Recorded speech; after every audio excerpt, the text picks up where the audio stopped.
Pirámides, templos, tumbas. Estas maravillas antiguas prometen secretos aún mayores ocultos bajo las arenas de Egipto. Ahora, la ciencia más puntera decodifica por fin la misteriosa tierra de los faraones. Con la tecnología moderna empezamos a vislumbrar cómo vivían los antiguos egipcios y la forma en que morían. En esta ocasión, los misterios tras la genialidad egipcia.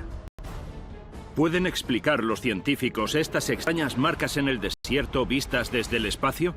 El paisaje es como un páramo postapocalíptico, como si hubiera habido una explosión. ¿Puede revelar un nuevo experimento que los egipcios fueron los primeros cirujanos? ¿Entendieron la medicina cientos de años antes que los griegos? ¿Y puede la tecnología arrojar luz sobre cómo fue descubierta la capital de un faraón en dos lugares distintos? Sin la aparición de una nueva técnica científica, no seríamos capaces de entender esa historia. Pistas desenterradas, indicios perdidos en pasado reexaminados, objetos valiosos observados a la luz del siglo XXI. Estos son los enigmas de Egipto. Los antiguos egipcios crearon una notable civilización que perduró más de 3000 años. Y a lo largo de la historia de Egipto, esta extraordinaria sociedad rompió las barreras de la medicina, el arte y la ingeniería. Recurrieron a la genialidad para construir las ciudades más increíbles del mundo, y fue la genialidad la que rescató una de esas ciudades del desastre. 1939. El gran arqueólogo Pierre Montet creyó haber encontrado los restos de la enorme capital perdida del faraón, Pi-Ramsés. Se quedó deslumbrado por las estatuas y los obeliscos y las inscripciones. Más tarde, en el año 2000, los resultados de un proyecto de escaneos magnéticos pareció deshacer la teoría de Montet.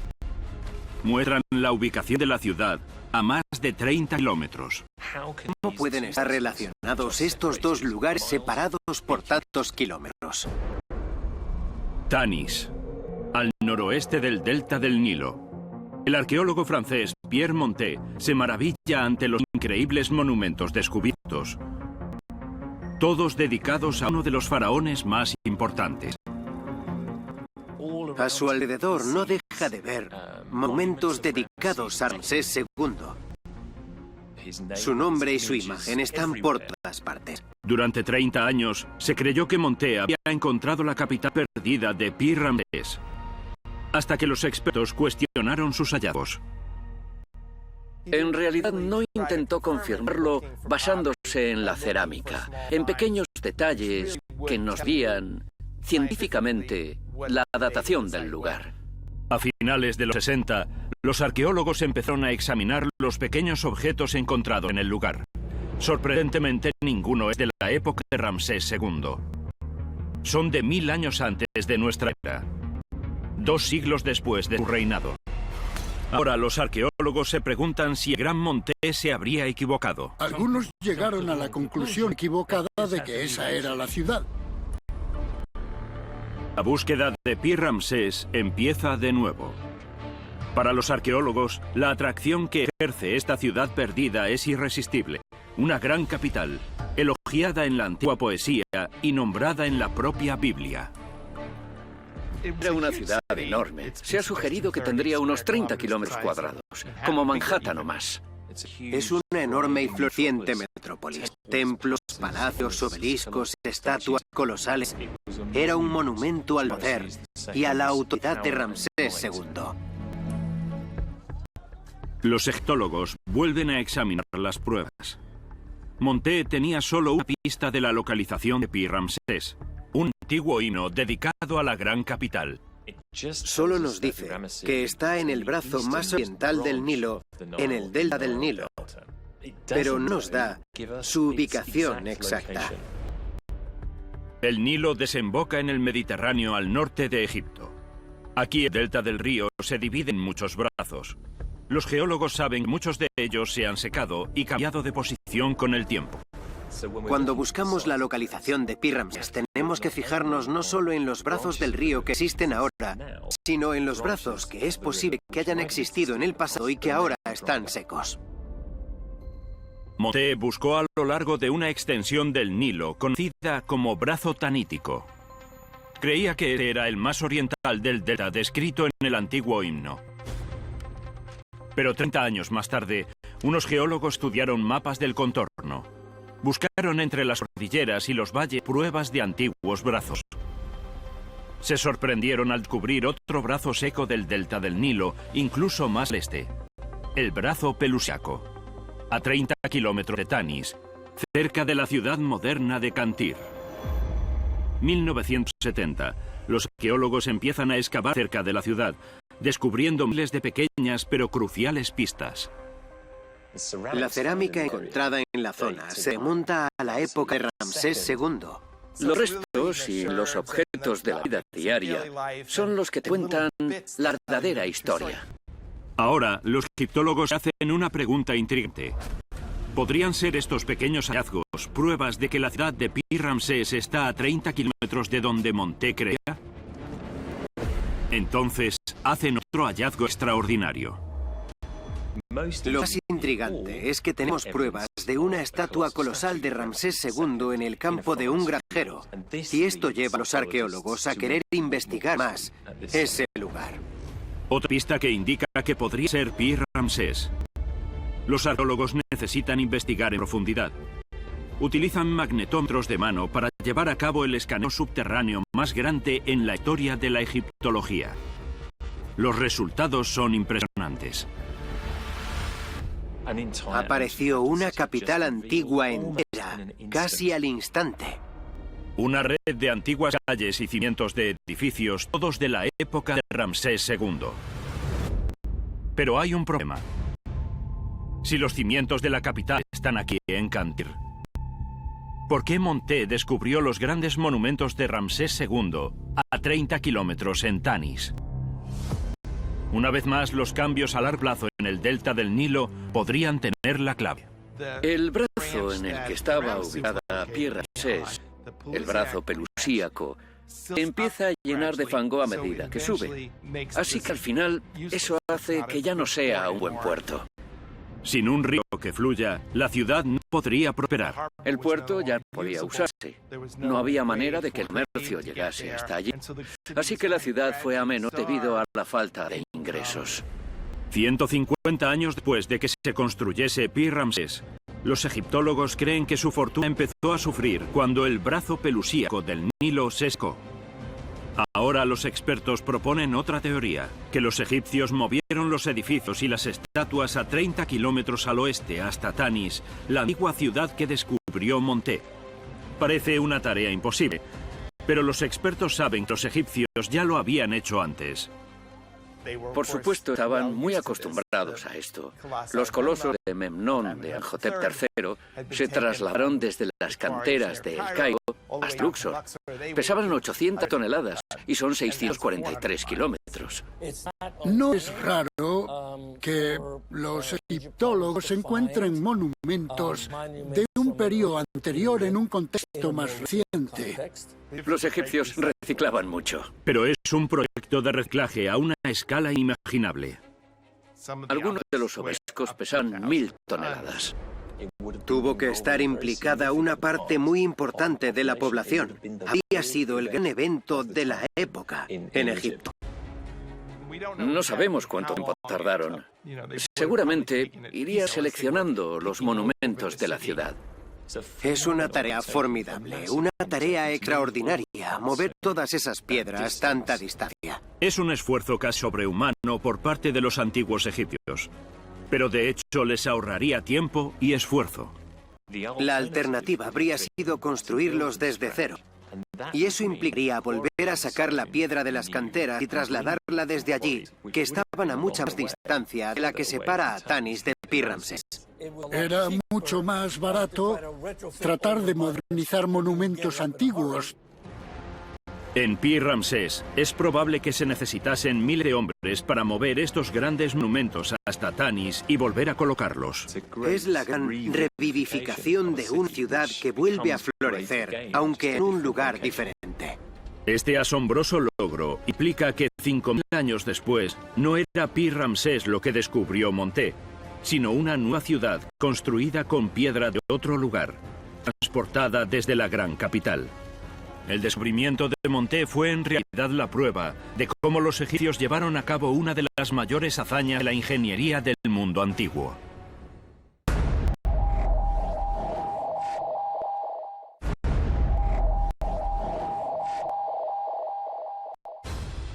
Los grandes monumentos de la capital de Ramsés siguen en pie en Tanis en la actualidad. Símbolos de la genialidad de la ingeniería egipcia. Tesoros como estos fueron exhibidos con orgullo para que todos los vieran.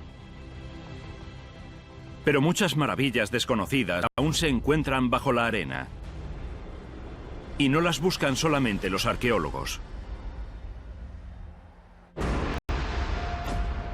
Recientes imágenes de satélite de Egipto revelan un extraño e inexplicable fenómeno. Agujeros gigantes en el suelo, cerca de algunos de los lugares arqueológicos más importantes. Y lo que da más miedo es que el número de agujeros está aumentando. Los científicos investigan rápidamente. ¿Pero qué son? Los satélites ofrecen la herramienta más moderna en la búsqueda de pistas del pasado antiguo. Pero estas imágenes tomadas desde el espacio en 2012 han desconcertado a los expertos. Los paisajes cercanos a estos lugares son como cicatrices, como páramos postapocalípticos, como si hubiera habido una explosión. Muchos de esos lugares acaban pareciendo un queso suizo. Mientras buscan una explicación para estos profundos cráteres cerca de valiosos lugares, una nueva e inusual pista sale a la luz. No en Egipto, sino a más de 600 kilómetros en Jerusalén, Israel. Las autoridades israelíes encontraron 2 sarcófagos egipcios en una tienda de antigüedades de Jerusalén. Para los expertos no es habitual ver tesoros como estos a la venta fuera de Egipto.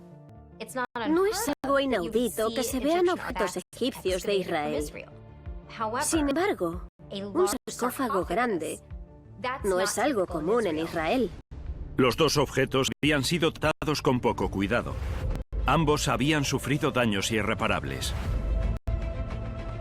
Los investigadores creen que estos tesoros han sido saqueados para ser vendidos de forma ilícita. El vendedor puede decir que es auténtico, pero puede que no sea legal. Podrían ser los agujeros del desierto una prueba de que hay criminales excavando en busca de piezas de la antigüedad. Las riquezas del antiguo Egipto siempre se han visto amenazadas por los ladrones. Es una práctica muy antigua. En lo que respecta al crimen, se podría decir que es la segunda profesión más antigua. Uno de los saqueadores de tumbas más famosos fue un italiano que actuaba a principios del siglo XIX. Hubo un hombre, un italiano, Giovanni Belzoni, que era un maestro saqueador de tumbas. Belzoni tenía una serie de habilidades inusuales que lo hacían perfecto para el trabajo. Lo entrenaron en un circo y además era un buen ingeniero, autodidacta. Y fue contratado por varios hombres ricos de Europa para que les consiguiera cosas. Belzoni se ganó su reputación al robar algunos de los objetos más impresionantes de Egipto, con una desfachatez sin parangón. Belzoni se hizo famoso inicialmente por retirar el busto de Ramsés II del Ramesseum y mandarlo del Nilo hasta el Cairo, para posteriormente enviarlo a Inglaterra. Robando tesoros de valor incalculable y destrozando otros en el proceso, Belzoni dejó descaradamente su tarjeta de visita en los escenarios de sus crímenes. A Belzoni no le importaba que su nombre se conociera en todas partes. Y si fueras de viaje hoy a Egipto y subieras a la cama funeraria del rey Kefren en una de las grandes pirámides de Giza, verías el nombre de Belzoni con letras en gran tamaño por las paredes. La historia de Belzoni es la prueba de los extremos a los que llegan los saqueadores para robar objetos egipcios. Ahora los expertos examinan las imágenes de satélite en busca de pruebas de saqueadores actuales. Cuando se utilizan las imágenes de satélite, a veces, si las comparan con imágenes de hace 10 años, se ven agujeros en el suelo que antes no estaban. Agrupados en torno a lugares clave, estos agujeros, al verlos de cerca, resultan ser agujeros profundos y verticales. Túneles excavados por ladrones modernos en busca de tesoros. Es una carrera contrarreloj entre los arqueólogos que tratan de llevar un registro apropiado excavando y los saqueadores de tumbas que roban cosas a un ritmo astronómico, que nunca habíamos visto en Egipto. Pero ¿por qué un pico tan grande en las excavaciones ilegales? Muchos creen que tiene que ver con la revolución egipcia que tuvo lugar en 2011. La inquietud entre la población duró años. Ahora los expertos creen que algunos lugares importantes fueron saqueados durante el caos. En ocasiones, esos saqueos pueden ser realizados por un par de personas que excavan un agujero aquí o allá, y en otros casos esos saqueos son sistemáticos. Cuando van y se llevan todos los objetos valiosos, destruyen esos lugares y causan daños irreparables a la arqueología. Ves gente que llega con excavadoras, con bulldozers y borran de mapa partes de un lugar arqueológico para buscar a toda prisa materiales antiguos que vender. Entre 2011 y 2013, los investigadores registraron una media de 38.000 saqueos anuales de los valiosos lugares arqueológicos de Egipto. Los objetos han sido robados a una escala industrial para abastecer a un mercado global. La gente que compra esto suele ser de los países más ricos. O sea, países occidentales como los Estados Unidos, Reino Unido, Francia, Alemania. Es un comercio que preocupa a los arqueólogos. Pero mientras haya gente dispuesta a pagar por artículos robados, siempre habrá gente dispuesta a robarlos. Los peores saqueadores de tumbas son los que compran los artículos.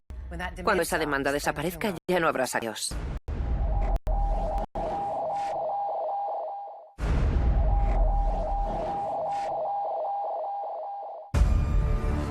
Las cámaras funerarias del antiguo Egipto están adornadas con escenas exquisitamente compuestas y pintadas por hábiles artesanos.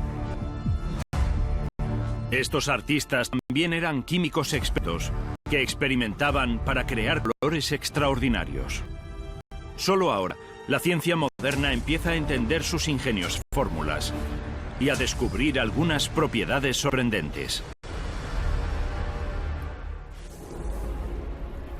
Producido para crear un color precioso hace 4.600 años, el primer pigmento artificial del mundo, el azul egipcio. El azul egipcio fue extraordinariamente importante en el mundo antiguo. Sorprendentemente, los investigadores creen que este material podría tener la clave para revolucionar la ciencia forense. ¿Podría utilizarse el azul egipcio para resolver crímenes del siglo XXI?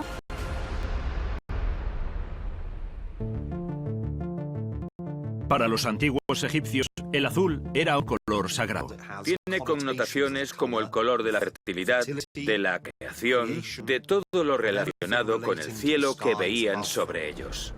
Querían incorporar este apreciado color en su arte, pero había un problema. El azul no estaba de forma natural, no aparecen muchas sustancias. Los rojos, los amarillos, son comunes entre varios tipos de pigmentos, pero el azul es difícil de crear. En el año 2600 antes de nuestra era, para conseguirlo, los antiguos egipcios se embarcaron en un experimento químico y consiguieron un avance. Creo que podemos decir que los egipcios eran unos químicos fenomenales en el mundo antiguo y claramente experimentados. Los egipcios encontraron la manera de crear el azul egipcio utilizando sustancias de su entorno. Básicamente arena, cobre, calcio, son sustancias muy comunes. Bolas de la mezcla se colocaban en jarras de arcilla y se introducían en hornos que se calentaban a 1000 grados centígrados. El producto final se amasaba cuidadosamente y ya tenían el primer pigmento artificial del mundo.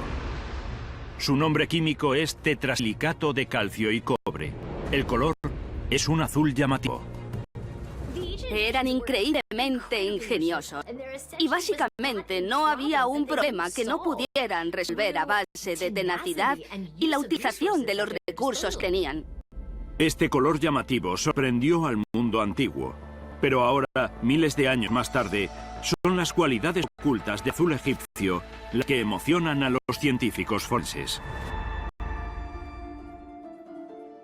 Hace siglos, relieves como estos fueron pintados con el famoso pigmento. El color ha desaparecido a simple vista, pero utilizando cámaras infrarrojas y con las condiciones de luz apropiadas, los restos de pigmento aparecen con un brillo deslumbrante y luminiscente. Esta pintura, que tiene miles de años, sigue apareciendo con la ciencia moderna. A pesar de las diferencias de temperatura, niveles de oxígeno, condiciones lumínicas, esta sustancia aún se encuentra después de miles de años.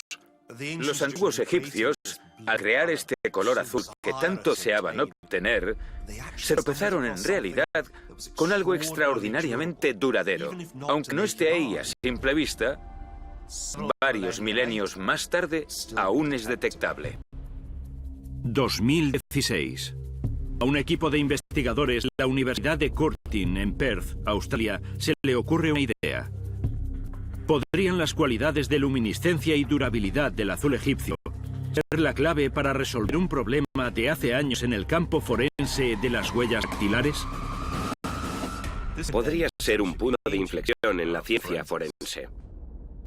Cuando los equipos forenses llegan a una escena del crimen, empolvan las superficies con un polvo revelador que se adhiere a las huellas dactilares.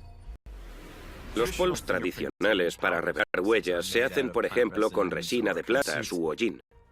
Pero quienes procesan escenas del crimen se encuentran con un desafío. En ciertas superficies problemáticas, los polvos tradicionales no funcionan. Con la tecnología moderna, de los billetes de polímero o las superficies con múltiples patrones, es muy difícil poder obtener huellas dactilares. Les intrigó el azul egipcio, porque podría tener una aplicación como polvo revelador de huellas dactilares. E incluso en una superficie estampada, utilizar el azul egipcio podría conseguir que las huellas destacasen más que con las técnicas tradicionales. Los investigadores de la Universidad de Curtin creen que el poder oculto del azul egipcio, la brillante luminiscencia y la habilidad para adherirse a una superficie tanto tiempo, podría ser la respuesta que busca la ciencia forense. Siguiendo la antigua receta en el laboratorio, mezclan el compuesto del azul egipcio y después lo muelen hasta obtener micropartículas. Aplican el pigmento a las huellas de un billete de polímero, una superficie en la que los polvos tradicionales pueden fallar. Las superficies se iluminan con una luz blanca y se fotografían con una cámara especial que puede detectar rayos infrarrojos. Las imágenes son asombrosas. Aunque es una superficie que de otra manera no preservaría una huella dactilar, esta sustancia en particular dejó algunos residuos. Los investigadores comparan los métodos de prueba en latas de refresco. Primero utilizando los polvos tradicionales y después el azul egipcio. Se aprecia una mejora importante. Aplican el pigmento azul a otras superficies problemáticas como azulejos estampados y cristal. Las huellas son increíblemente claras. Es increíble. Aunque no sean visibles a simple vista, brillan con la luz infrarroja. La cualidad luminiscente del pigmento, junto con la capacidad de retener esa luminiscencia durante siglos, demuestra que podría tener un impacto enorme en los cuerpos de seguridad. Lo que me parece absolutamente increíble es el hecho de que la tecnología antigua, a través del pigmento azul egipcio, se esté usando ahora en el siglo XXI. Es impresionante pensar que el azul egipcio podría usarse para atrapar criminales pronto. En la antigua ciudad egipcia de Amarna, unos arqueólogos holandeses descubrieron los restos de una mujer de la antigüedad. Unida al cráneo, una llamativa masa multicolor de cabello trenzado. De repente gritó: ¡Mira! Tiene extensiones en el pelo. El cuerpo es básicamente un esqueleto, pero el cabello sobrevivió y está peinado con unas extensiones alucinantes. El equipo está desconcertado. ¿Cómo pudo sobrevivir el cabello cuando los cuerpos se habían descompuesto? ¿Y cuál es el significado del cabello trenzado y decorado? ¿Era algo singular? ¿Era algo con un significado especial? Hay mucho misterio. 2014. El equipo de investigadores examina este extraño esqueleto en la tumba. El cuerpo de la mujer se descubre en un agujero en el suelo, una tumba corriente en la arena. Descubren que los restos de la mujer no están solos. Desentierran un enorme cementerio, incontables y humildes tumbas llenas de gente pobre. Resulta evidente que esta mujer no es un ejemplo aislado, sino que hay otros, cientos de cuerpos más. Tumba tras tumba, encuentran piezas de pelo similares unidas a los cráneos de los cadáveres. Cabeza tras cabeza, persona tras persona, mujer tras mujer. Todas tenían extensiones. Avisan a unos expertos en huesos para examinar los esqueletos. Buscan pistas que puedan ayudar a explicar la presencia del cabello. 1346 antes de nuestra era. La ciudad de Amarna se construye como la capital eterna del faraón Akenatón. Ahora los arqueólogos encuentran pistas que sugieren que los habitantes de la ciudad tuvieron una vida de trabajos forzados. De los restos se deduce que tuvieron una vida muy dura. Podemos ver que tenían unos brazos muy fuertes, que tenían músculos muy trabajados. Podemos ver en las columnas que están dañadas, que cargaban con cosas muy pesadas. Muchas de estas personas tenían problemas graves de salud. Estas mujeres eran la mano de obra que mantenía en marcha la ciudad. En la muerte, los trabajadores se encuentran enterrados juntos en un cementerio enorme. Se descubren envueltos en telas y tumbados en el suelo. Son solo agujeros excavados en la arena, tumbas sencillas en las que se enterraba a las personas corrientes. Los cuerpos no están momificados, una práctica restringida a la élite. La carne se ha descompuesto, dejando solo el hueso. Sin embargo, el cabello está perfectamente. Se traslada a un laboratorio especial de El Cairo. Los investigadores quieren descubrir por qué se ha congelado en tiempo. Las pruebas revelan que el cabello ha sido tratado con grasas animales. Si vives en un clima tan seco, querrías algún tipo de aceite en el pelo. Y la grasa también era su manera de perfumarse. Así que todo lo que olía bien, flores prensadas o resinas, se disolvían en grasa. Lo cual ha preservado el cabello casi perfectamente durante 3.500 años. El análisis de las grasas revela que provienen de vacas y cabras. Parecen haber sido transformadas en un gel que luego se aplicó al cabello. Cuidaban su cabello con productos de estilista, lo que le aporta una capa extra de protección al cabello. Y de esa manera puede sobrevivir miles de años. Los técnicos del laboratorio también hacen otro descubrimiento. El cabello utilizado para hacer trenzas parece provenir de múltiples fuentes. Los arqueólogos siguen encontrando más personas en Amarna con extensiones de cabello hechas no solo con el suyo, sino con otros de diferentes colores y texturas. Utilizaban extensiones de pelo humano, así que es probable que chicas jóvenes pudiesen donar su pelo o a lo mejor venderlo. Examinando las trenzas, los expertos ven que han sido colocadas con mucho esmero. Concluyen que habría sido algo demasiado complejo como para hacerlo en las fases finales de la vida de una mujer. En su lugar, creen que el proceso tuvo lugar después de la muerte, en preparación para el funeral. No podían permitirse ser momificadas, pero podían permitirse algunas medidas para permanecer en el más allá. Los investigadores quieren comprender el significado de las extensiones de las mujeres pobres. Buscan respuestas en los complejos rituales funerarios egipcios. Sabemos que la gente acomodada era enterrada en espléndidas tumbas hechas de piedra. Están excavadas en la roca. Están bellamente decoradas. Mientras que el resto de la población, la gente obrera, se entierra en un agujero en el suelo. Los faraones llenan sus tumbas de tronos de oro y joyería, perfumes y vinos. Quieren preservar sus riquezas y llevárselas consigo al más allá. Lo único que estas pobres mujeres obreras pueden llevarse al otro mundo son estas elaboradas extensiones de cabello. Ahora los académicos tienen una teoría para explicar por qué estas extensiones artificiales eran tan importantes en el más allá. Tiene que ver con la diosa Hathor. Personificaba la belleza y el renacimiento. En el más allá se creía que ella ayudaría a los muertos a renacer.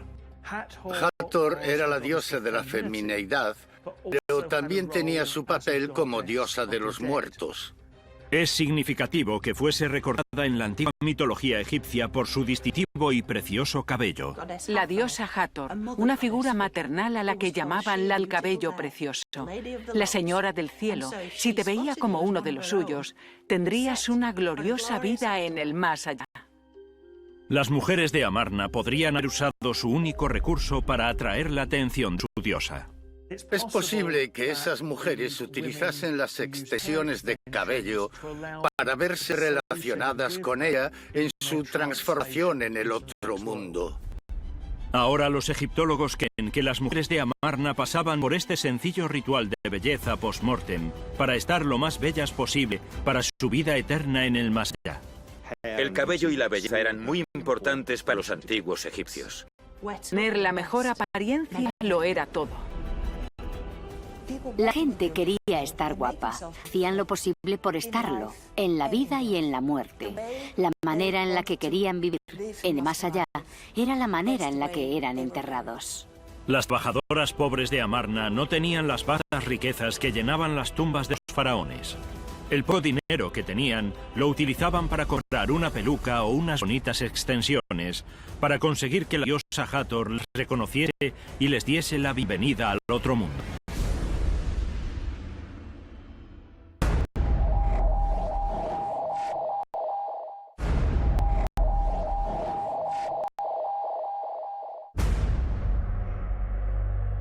Las extensiones de cabello de las mujeres enterradas en Amarna demuestran la naturaleza habilidosa y la genialidad egipcia. Sabemos tanto de sus logros porque estaban decididos a registrarlos. Por eso crearon los jeroglíficos, uno de los primeros lenguajes escritos del planeta. 2017. Superficie de una roca a 80 kilómetros al sur de Luxor. Los arqueólogos se sorprenden al descubrir una colección de jeroglíficos gigantes, cada uno de 60 centímetros de altura. ¿Por qué eran tan grandes? Es como una valla publicitaria de la antigüedad. Estos únicos y misteriosos signos son de los más antiguos encontrados. Con más de 5.000 años de antigüedad, anteceden a las pirámides y a la Esfinge. Es casi lo último que esperábamos encontrar. La tarea de los expertos es descifrar estos símbolos antiguos y revelar el mensaje de la antigüedad. ¿Qué intentan decirnos estos jeroglíficos? 30 metros por encima de un antiguo cruce de caminos, cerca de la aldea egipcia de El Hawi. Un equipo de la Universidad de Yale, liderado por el profesor John Darnell, examina los jeroglíficos más antiguos encontrados a esta escala. Es grande, está en el exterior, es un espacio público, está mirando desde arriba hacia esos caminos. Está ahí para que la gente lo vea desde lejos. Estos misteriosos jeroglíficos se remontan al nacimiento del lenguaje, alrededor del año 3200 antes de nuestra era. 3 de ellos representan aves. 2 enormes cigüeñas, espalda contra espalda. Entre ellas, ligeramente por encima, tenemos un ibis. El profesor Darnell reconoce estos símbolos al instante. Esa disposición evoca el horizonte para los egipcios. Las 2 colinas del horizonte con el sol surgiendo entre ellas. El ciclo solar. Estamos bastante seguros de que es una representación del poder cósmico. El ciclo solar es la salida y la puesta del sol cada día. Afecta a esta vida y afecta al más allá. La religión del antiguo Egipto, su base, es una religión solar. El poder cósmico y el ciclo solar. Las primeras pistas del significado del mensaje en la roca. Pero para el ojo inexperto, los restos de los jeroglíficos son más difíciles de descifrar. Armado con el conocimiento en inscripciones de la primera iconografía egipcia, el profesor Darnell ya ha visto antes este jeroglífico. En 1995, en Jebel Houthi, a 40 kilómetros al noroeste de Luxor, él y su equipo hicieron otro hallazgo increíble. Mientras investigaban unos arañazos en las rocas, que también se remontan a más de 5.000 años. El tablero de escorpión es arte rupestre, con unas anotaciones de los primeros jeroglíficos. Parece remontarse a la misma época que la inscripción de El Hawi. El tablero del rey escorpión muestra al rey escorpión en batalla. El rey escorpión fue el primer rey del unificado Alto Egipto. Además de esta figura del rey, se puede identificar un símbolo familiar. Los símbolos encontrados en el tablero de escorpión eran similares a los encontrados por el equipo de Yale. El mismo signo aparece también en el tablero. El profesor Darnell tiene una teoría sobre qué es este símbolo tallado en las dos paredes de la misma época. El signo de la cabeza de un toro en un poste es idéntico. Una pista de qué representa el toro llega en la forma de uno de los objetos más icónicos del antiguo Egipto, que también se remonta hace más de 5.000 años. La paleta de Narmer. La cocida como paleta de Narmer está ornamentada con imágenes que parecen mostrar la unificación de Egipto por un rey. La paleta de Narmer está representada por un toro rabioso que pisotea a un enemigo y tira las paredes de una fortaleza enemiga. Representa una especie de autoridad de la realeza apropiándose de la tierra. Es evidente que en el Egipto de hace 5.200 años, la figura de un toro simbolizaba al líder de la realeza. El toro es un símbolo de poder. Podemos decir que el símbolo del toro representa al gobernante, al faraón de Egipto. Ahora, los jeroglíficos más antiguos del mundo de este tamaño, en la pared de roca de El Hawi, ya tienen todas las piezas y el profesor Darnell puede revelar el mensaje de la antigüedad. Parece ser que hay un mensaje de que ahora hay una autoridad central. Ahora hay un foco para la actividad religiosa. Ahora hay un representante de esos poderes cósmicos en la Tierra. El rey demuestra su absoluta autoridad a sus súbditos. Lo que se anuncia en esa valla publicitaria es el poder y el control de la realeza. El rey es el que está en realidad a cargo del ciclo solar. Eso le convierte en Dios. En el año 3200 a.C., este mensaje fue tallado en los enormes jeroglíficos para que a cada viajero que hiciese una pausa en el camino no le quedase ninguna duda de quién tenía control total, tanto en la tierra como en el cielo que lo rodeaba: el faraón.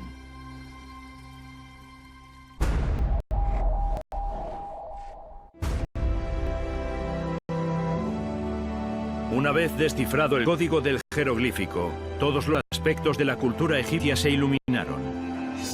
Quedó al descubierto una sociedad increíblemente avanzada, y fue en el campo de la medicina en el que consiguieron quizás su mayor avance.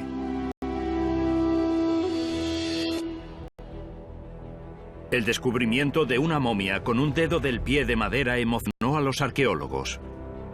¿Es una forma antigua de prótesis? ¿Entienden la medicina y la cirugía cientos de años antes que los griegos? ¿O forma parte de una extraña práctica funeraria? ¿Es algo hecho para que llevara su vida diaria o simplemente algo que le permitiese a la momia estar completa en el otro mundo? Tenemos que diferenciar la magia de la medicina.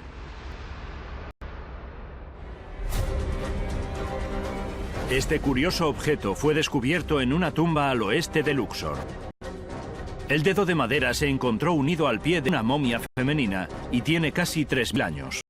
Encontraron la momia de esa mujer con un dedo hecho de cuero y de madera, que estaba envuelto y sujeto a su pie. Muchos creen que esta reliquia es un símbolo religioso añadido durante el proceso de momificación, para reemplazar el dedo perdido. Se podría dar por hecho que se habría colocado para completar el cuerpo para el más allá, para poder utilizar ese miembro. Los investigadores del Instituto de Egiptología Biomédica de la Universidad de Manchester no están convencidos. En 2011, estudiando las evidencias del desgaste por uso del dedo, creyeron que podría ser en realidad una prótesis funcional que habría llevado en vida. Un grupo de investigadores de la Universidad de Manchester decidieron analizarlo.